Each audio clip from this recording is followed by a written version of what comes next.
এই রসগোল্লা এতটাই নরম তুলতুলে স্পঞ্জ হয় যে মুখে দেওয়া মাত্রই মিলিয়ে যায়। কাঁচা আমের সিজনে কাঁচা আমের রসগোল্লা বানাবো না সেটা তো হতেই পারে না। আজকে তোমাদের সঙ্গে দোকানের মতো পারফেক্ট রসগোল্লা রেসিপি শেয়ার করব, সেটা আবার কাঁচা আম দিয়ে। তো কাঁচা আমের রসগোল্লা বানানোর জন্য লাগবে কাঁচা আম, একদম কাঁচা দেখে আমটা নেবে। মিডিয়াম সাইজের আম নিয়েছি। এবার নিয়েছি ছানা। এই ছানাটা আগেই আমি বানিয়ে রেখে দিয়েছিলাম। যদি এই রেসিপি জানতে চাও অবশ্যই আমাকে কমেন্ট করে জানাবে। তো এই ছানা হাত দিয়ে এইভাবে ডলে ডলে মসৃণ করে নিতে হবে। এই কাজটি 10 মিনিট করতে হবে। 10 মিনিটের মধ্যে একদম মসৃণ একটা ছানার ডো রেডি হয়ে যাবে। তো তোমাদের এখন আমি 10 মিনিট পর দেখাচ্ছি। দেখো একদমই পারফেক্ট হয়েছে। তো এবার এর মধ্যে অ্যাড করে দিতে হবে 1 চামচ চিনি, আর এরই সঙ্গে অ্যাড করে দিতে হবে 1 চামচ সুজি আর 1 চামচ ময়দা আর হাফ চামচ মতো সবুজ ফুড কালার। এখানে রঙের জন্য ফুড কালারটা অবশ্যই অ্যাড করবে, তাহলে রসগোল্লাগুলো দেখতে খুবই লোভনীয় লাগবে। যেহেতু এখানে আমি 300 গ্রাম ছানা নিয়েছি, ওজন হিসাবে 300 গ্রাম হয়েছিল, তাই এখানে প্রত্যেকটা উপকরণ 1 চামচ করে অ্যাড করেছি। এবার সমস্ত কিছু 1 মিনিট এইভাবে মেখে নিতে হবে। মাখা হয়ে গেলে ঠিক এইরকম দেখতে হবে, নরম একটা ডোয়ের মতো। তারপর একই সাইজের লেচিগুলো কেটে নিতে হবে, যেই সাইজের তোমরা মিষ্টিগুলো বানাতে চাও ছোট বড় সেই রকম সাইজ করে লেচিগুলো কেটে নেবে। তারপর হাতটা ধুয়ে ভালোভাবে পরিষ্কার করে নিতে হবে।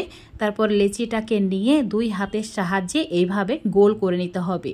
একটু সময় নিয়ে করবে, তাহলে মসৃণ ভাবে এই মিষ্টিগুলো রেডি হয়ে যাবে। দেখতেই পাচ্ছ সবগুলো রেডি হয়ে গেছে। এবার যে মেন উপকরণ সেটা হচ্ছে কাঁচা আম। আমটাকে প্রথমে ধুয়ে নিতে হবে, তারপর এইভাবে কেটে নিতে হবে। আমি লম্বা করে কেটে নিচ্ছি আর পাতলা পাতলা স্লাইস করে নিচ্ছি। মাঝে যে বীজ আছে সেটাকে পরিষ্কার করে ফেলে দিতে হবে। এখন এই আমের টুকরোগুলো একটা কড়াইয়ের মধ্যে নিতে হবে। চুলোর উপর একটা কড়াই নিয়েছি, আর এরই সঙ্গে একটা কাপের মাপ করে 1 কাপ চিনি 200 গ্রাম মতো চিনি আছে অ্যাড করে দিয়েছি, আর ওই কাপের মাপ করে 4 কাপ জল অ্যাড করে দিতে হবে।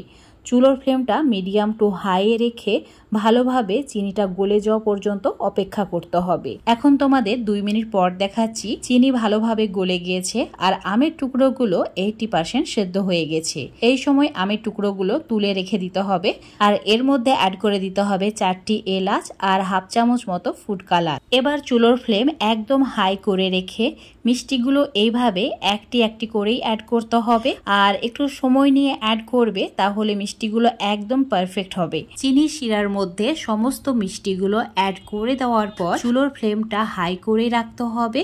তারপর ঢাকা দিয়ে 15 মিনিট রান্না করে নিতে হবে। এখন 15 মিনিট পর দেখাচ্ছি মিষ্টিগুলো ফুলে ডাবল হয়ে গেছে আর অনেক স্পঞ্জ হয়েছে। এবার এভাবে একটু নাড়াচাড়া করে নিতে হবে। 1 মিনিট এভাবে একটু নাড়াচাড়া করে নিয়েছি।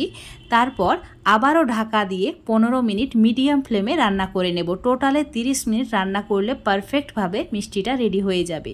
দেখতেই পাচ্ছ কতটা সুন্দরভাবে মিষ্টিগুলো রান্না হয়ে গেছে। এখন এর মধ্যে অল্প 1 কাপ মতো জল, ঠান্ডা জল অ্যাড করে দিতে হবে, যাতে মিষ্টিগুলো ওভারকুক না হয়ে যায়। ওভারকুক হয়ে গেলে শক্ত হয়ে যাবে। এখন চুলোর ফ্লেম অফ করে দিয়ে এইভাবেই রেখে দিতে হবে। এখন মিষ্টিগুলো সম্পূর্ণ ঠান্ডা হয়ে গেছে।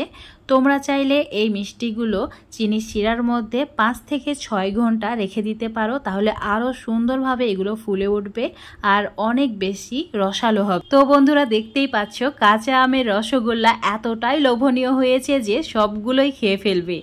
তো বাড়িতে অবশ্যই আমার রেসিপি ফলো করে একবার হলেও বানিয়ে খেয়ে দেখবে, তারপর কমেন্ট করে জানাবে। এখন তোমাদের আমি কেটে দেখিয়ে দিচ্ছি, দেখো ভেতরটা দারুণ হয়েছে। ঠিক এইরকমই হবে যদি আমার রেসিপি ফলো করে তোমরা এই রসগোল্লাগুলো বাড়িতে বানাও। যেমন দেখতে স্পঞ্জের মতো সেই রকম রসালো। তো আজকের এই রসগোল্লা রেসিপিটা যদি তোমাদের ভালো লেগে থাকে অবশ্যই লাইক শেয়ার কমেন্ট করে দেবে। ফেসবুক পেজ থেকে দেখলে পেজটাকে ফলো করে নেবে, ইউটিউব থেকে দেখলে চ্যানেলটাকে সাবস্ক্রাইব করে রাখবে আরো এরকম রেসিপিগুলো পাওয়ার জন্য। দেখতে পাচ্ছ কতটা নরম হয়েছে। অফিস থেকে এসে তোমাদের দাদা যেই দেখেছে মিষ্টিগুলো সবগুলো খেয়ে ফেলেছে, একটাও রাখেনি। বোঝো কি অবস্থা। তো বন্ধুরা অবশ্যই একবার ট্রাই করে দেখবে।